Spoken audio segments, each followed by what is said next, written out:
Baik, Assalamualaikum warahmatullahi wabarakatuh. Perkenalkan nama saya Lekber Ridwan dengan NPM 21082626053. Saya dari angkatan 2021, kelas B. Oke, baik. Di sini saya akan mempresentasikan mind map blok psikiatri. Tugas blok pada kali ini, yaitu saya akan jelaskan tentang judul gangguan mood. Oke, baik. Sebelumnya akan saya bacakan doa pembukaan. Bismillahirrahmanirrahim. Raditu billahi robba wa bil islami dina wa bi muhammadin nabiyya wa rasulah. Rabbil zidni ilma warzuqni fahma wa amal sholih. Amin. Oke, baik. Izinkan saya mempresentasikan. Oke, bisa dilihat bahwasanya di sini pada kali ini saya akan menjelaskan tentang judul gangguan mood. Nah, seperti yang kita ketahui, bahwasanya gangguan mood itu terbagi menjadi dua, yaitu gangguan depresi dan juga gangguan afektif bipolar. Nah, gangguan depresi gangguan depresi sendiri secara definisi yaitu gangguan depresi adalah kondisi kesehatan mental yang ditandai dengan perasaan sedih, hampa, atau kehilangan minat yang berlangsung secara terus-menerus dan mengganggu kehidupan sehari-hari. Gangguan ini dapat mempengaruhi berbagai aspek, termasuk suasana hati, perilaku, fungsi fisik, dan juga pikiran. Nah, onset minimal dari si depresi itu adalah 1 minggu atau lebih kurang dari 2 minggu.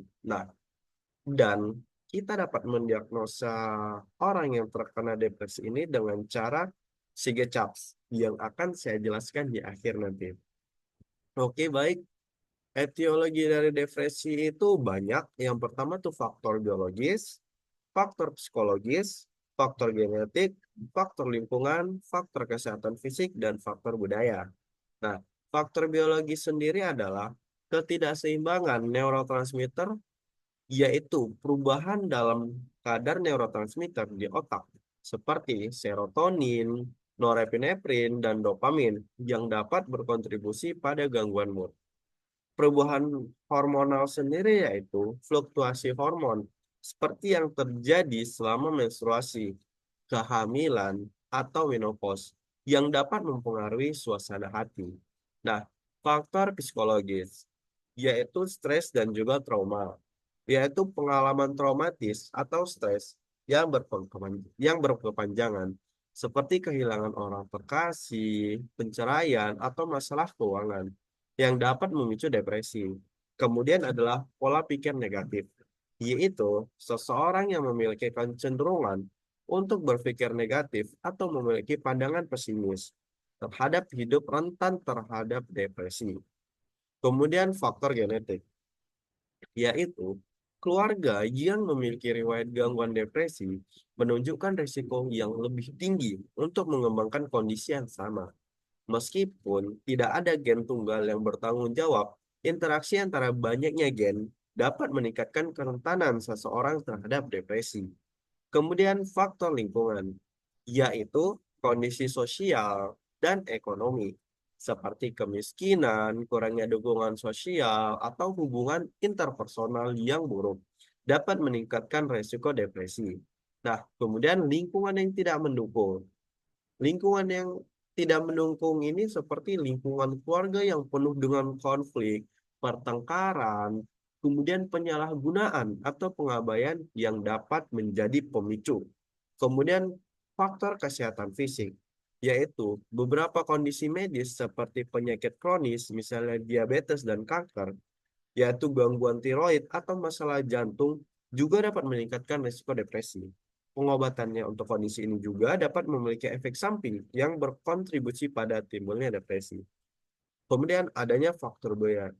Faktor budaya sendiri itu persepsi dan stigma terhadap kesehatan mental dalam budaya tertentu dapat mempengaruhi bagaimanakah depresi dipahami dan dihadapi, serta akses ke perawatan. Kemudian derajat dari depresi sendiri itu terbagi menjadi tiga, yaitu ringan, sedang, dan juga berat. Nah, depresi ringan itu memenuhi dua gejala mayor dan dua gejala minor. Nah, untuk depresi sedang yaitu ditandai dengan dua gejala mayor dan tiga gejala minor.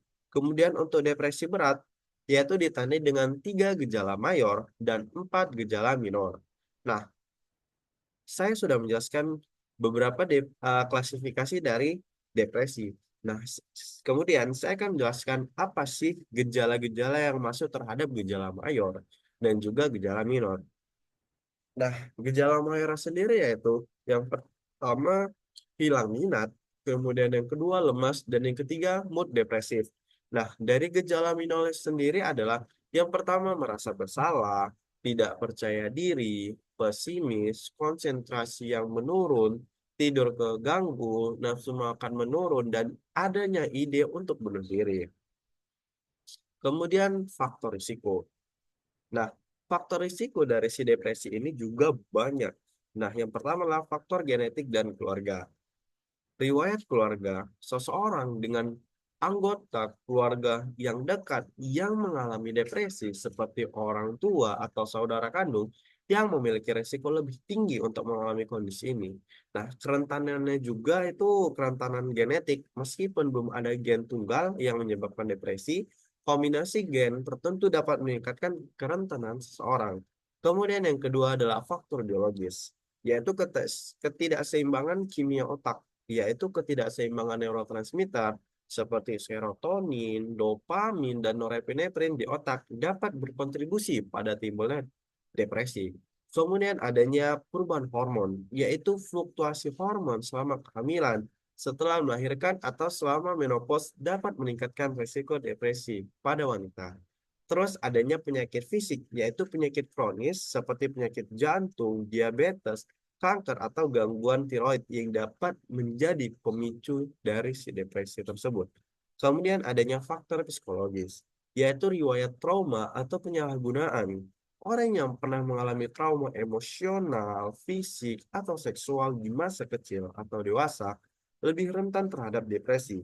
Nah, pola pikir negatif, yaitu individu yang cenderung memiliki pandangan negatif terhadap diri sendiri, kehidupan, dan masa depan lebih mungkin mengembangkan depresi.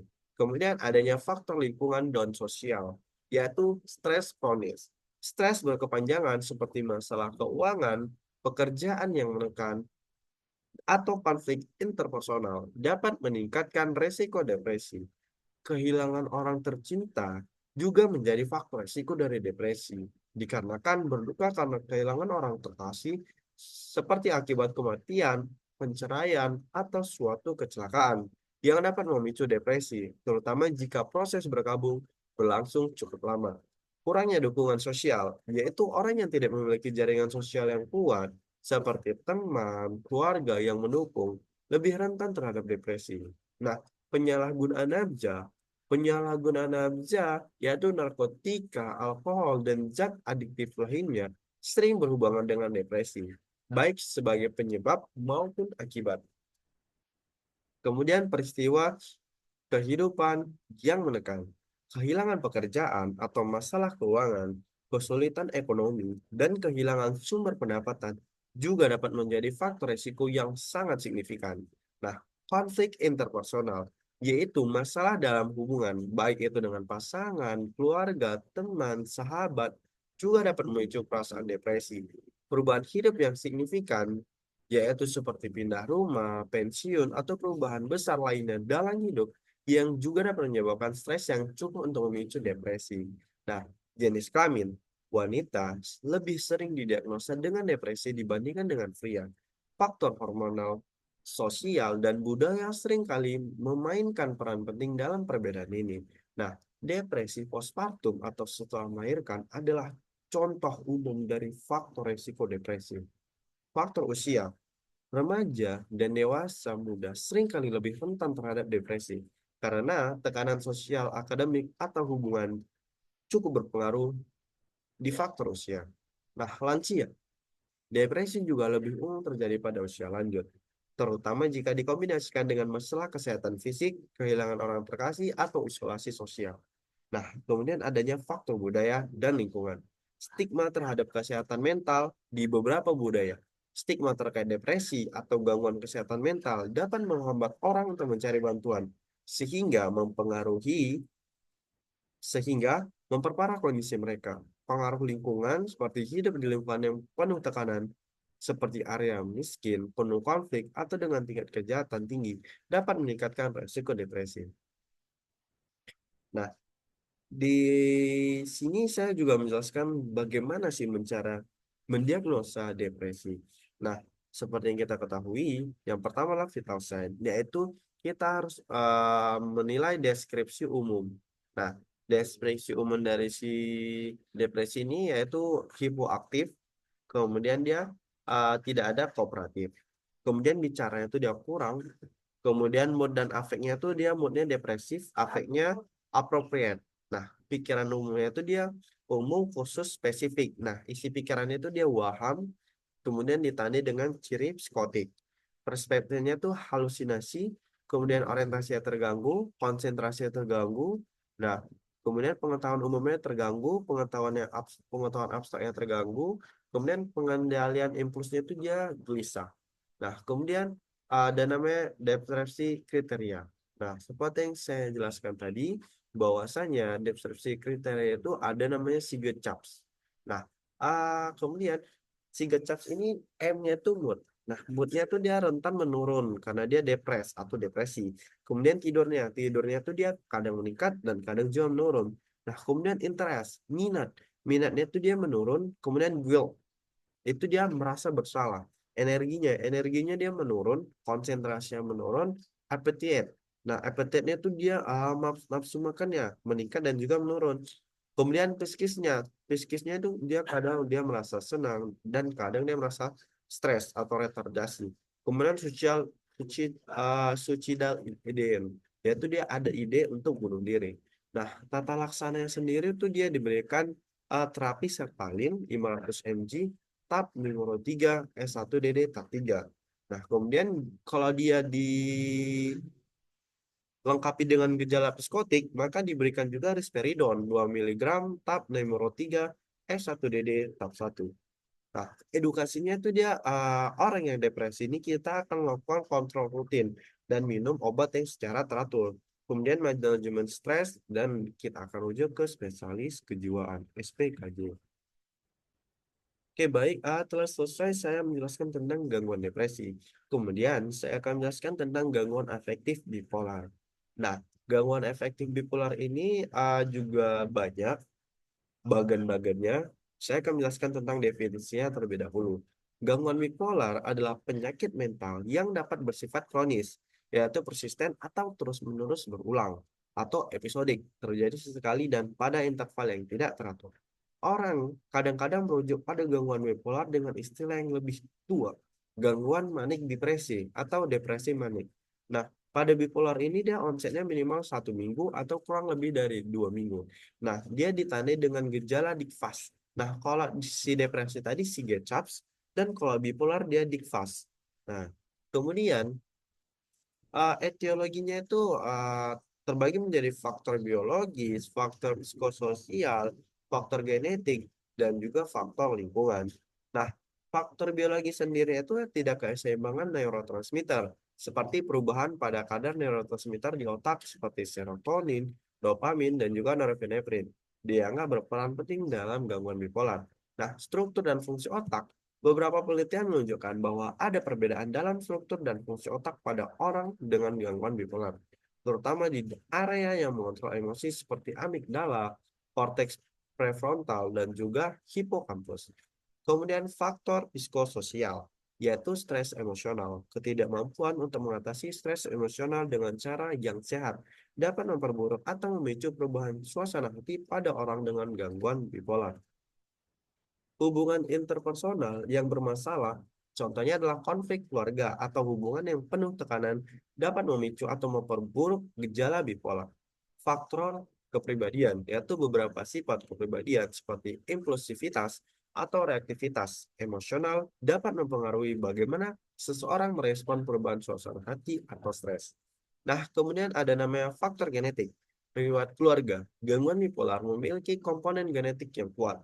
Orang dengan kerabat dekat seperti orang tua atau saudara kandung yang memiliki gangguan bipolar lebih beresiko untuk mengembangkan gangguan tersebut.